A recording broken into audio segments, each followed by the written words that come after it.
Assalamualaikum.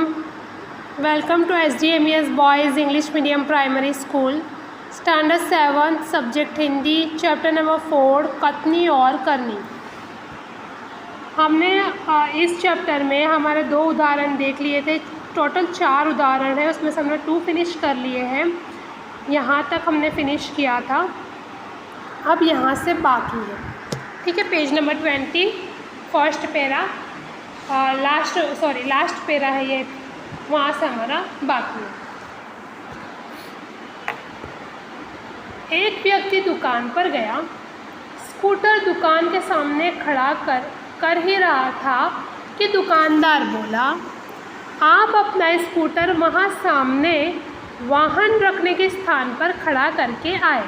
यानी एक व्यक्ति दुकान पे गया और उसने क्या किया, दुकान के सामने अपना वाहन रखा, तो उसने क्या कहा कि स्कूटर वहाँ जो वाहन रखने का स्थान है वहाँ पे रख के आए। सज्जन ने कहा, मुझे ज़्यादा समय तक थोड़े ही रुकना है, मैं तो सामान लेकर अभी चला जाऊँगा। यानी वो जो सज्जन था, वो व्यक्ति था, उसने कहा कि मुझे ज़्यादा टाइम नहीं रुकना है, अभी सामान लूँगा और मैं चला जाऊँगा। दुकानदार बोला, पर दुकान के सामने बीच सड़क पर स्कूटर खड़ा रखना कोई ठीक बात नहीं। यानी स्कूटर जो है वो दुकान के सामने खड़ा रखना वो ठीक बात नहीं है, तो आप ये स्कूटर कृपया वहीं पर रख कर आइए। ऐसा उस सज्जन को वो दुकानदार ने कहा। सज्जन ने स्कूटर वाहन खड़ा रखने के स्थान पर ले जाकर खड़ा किया और वापस आकर सामान खरीदने लगा। इतने में स्कूटर लेकर दुकान पर एक लड़का आया। स्कूटर दुकान के सामने खड़ा करके वह दुकान के अंदर चला गया। इस पर उस सज्जन ने दुकानदार से कहा, आपने इसे मना नहीं किया। वह बोला, यह तो मेरा बेटा है। यानी उसने मना नहीं किया, और उसको मना नहीं किया। वो लड़का जो है सामने दुकान के सामने रख के और दुकान के अंदर चला गया। उसे थोड़ी देर का काम नहीं था, वो तो पूरा अंदर ही चला गया और पता नहीं कब बाहर निकलेगा। तो वो सज्जन जो है दुकानदार से कहता है कि आपने इसको तो मना नहीं किया। तो वो दुकानदार क्या बोलता है कि ये तो मेरा बेटा है। मतलब यहाँ हमें क्या पता चलता है कि दूसरों को हम लोग सलाह दे रहे हैं कि यह इस तरीके से करना गलत बात है, और अपने ही बेटे, अपने ही सगे वालों को हम लोग वो चीज़ बता नहीं रहे कि यहाँ इस तरीके से गलत चीज़ है। मतलब दूसरों के लिए सारे नियम, हमारे लिए कोई नियम नहीं। इस बात पे कटाक्ष किए, और इसलिए यहाँ पे कहा जाता है कि कथनी और करनी में समानता रखिए। यानी जो हम कह रहे हैं उसे हमें करना भी है। कुछ लोग ऐसे भी होते हैं जो आदर्श की बातें करते हैं, लेकिन जब उन्हें अपनाना पड़े तो वे आदर्श भूल जाते हैं। यानी आदर्श की बातें तो बहुत करते हैं, बड़ी बड़ी, ऐसा नहीं करना चाहिए, वैसा नहीं करना चाहिए, पर जब खुद पे आता है तो वो आदर्श भूल जाते हैं। एक दिन एक सज्जन के घर उनके मित्र मिलने आए। दोनों मित्र बातचीत में मग्न थे कि किसी ने दरवाज़ा खटखटाया। एक दिन एक सज्जन उनके घर एक मित्र मिलने आए।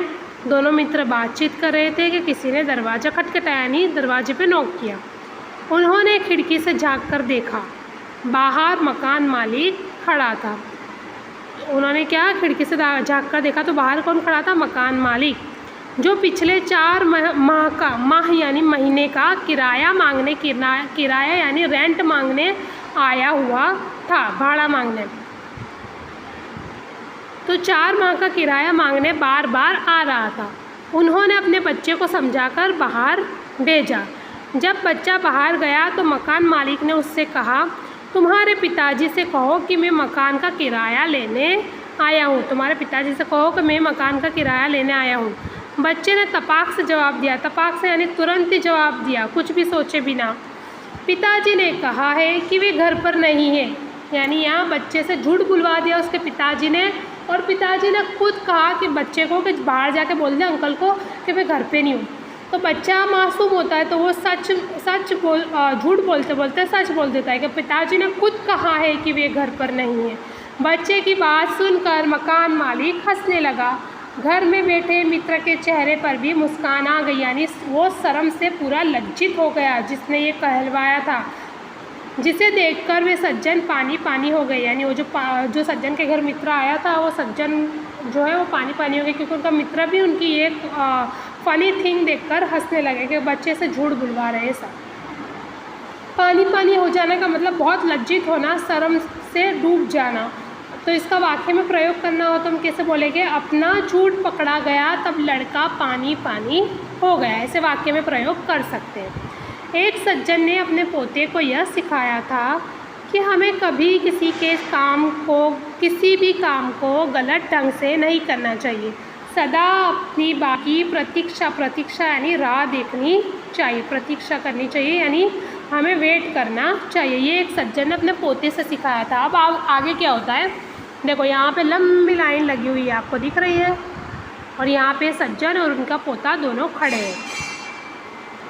एक दिन की बात है, वे जल यानी पानी और बिजली के बिल जमा कराने गए। वो सज्जन जो है वो क्या जमा करवाने गए, जल और बिजली। साथ में उनका 8 वर्षीय पोता भी था। बिल जमा कराने वालों की लंबी कतार देखकर वे कोई उपाय सोचने लगे। यानी बिल जमा कराने की लंबी लाइन देखी तो क्या सोचने लगे, कोई उपाय यानी कर्तव्य सोचने लगे कि अब मैं क्या करूँ, इतनी लंबी लाइन में मुझसे तो खड़ा नहीं रहा जाएगा। उन्होंने खड़े हुए लोगों को ध्यान से देखा। आगे ही एक परिचित व्यक्ति खड़ा दिखाई दिया, यानी जान पहचान वाला व्यक्ति खड़ा दिखाई दिया। वे तुरंत उसके पास गए और बोले, बेटा ये बिल तुम घर पर ही भूल आए। यानी क्या बोले उसको, तुम ये बिल जो है घर पर ही भूल आए। मतलब क्या था कि वो चाहते थे कि वो अपना बिल इस तरीके से जमा करवा दे, जो अगर वो अपना बिल यूँ देते कि मेरा भी ज़रा भर दो बिल, तो जो पीछे खड़े सारे लाइन में थे वो ज़ोर ज़ोर से चिल्लाते और मना करते। इसलिए उन्होंने क्या करतब सूझी, उन्होंने क्या किया कि खाली खाली वो लड़के को कहा कि तुम अपना बिल तो घर पर ही भूल आए, लो इसको भी जमा करा दो। वह व्यक्ति कुछ बोले उससे पहले बिल व राशि यानी जो पूंजी थी, मूड़ी जो थी, वो उसके हाथ में थमा दी और एक तरफ जाकर खड़े हो गए। पोता बार बार कहने लगा, दादाजी लाइन में लगिए ना। उसकी बात सुनकर लोग हंसने लगे। अब यहाँ भी हमें क्या पता चलता है, सज्जन खुद सिखाते हैं कि हमें हमेशा अपने कामों को ढंग से करना चाहिए और खुद ही अपने कामों को इस तरीके से अंजाम देते हैं। कई लोग ऐसे होते हैं जो आदर्श की बातें तो करते हैं पर उन्हें अपनाते नहीं। इस प्रकार का आचरण अच्छा नहीं होता।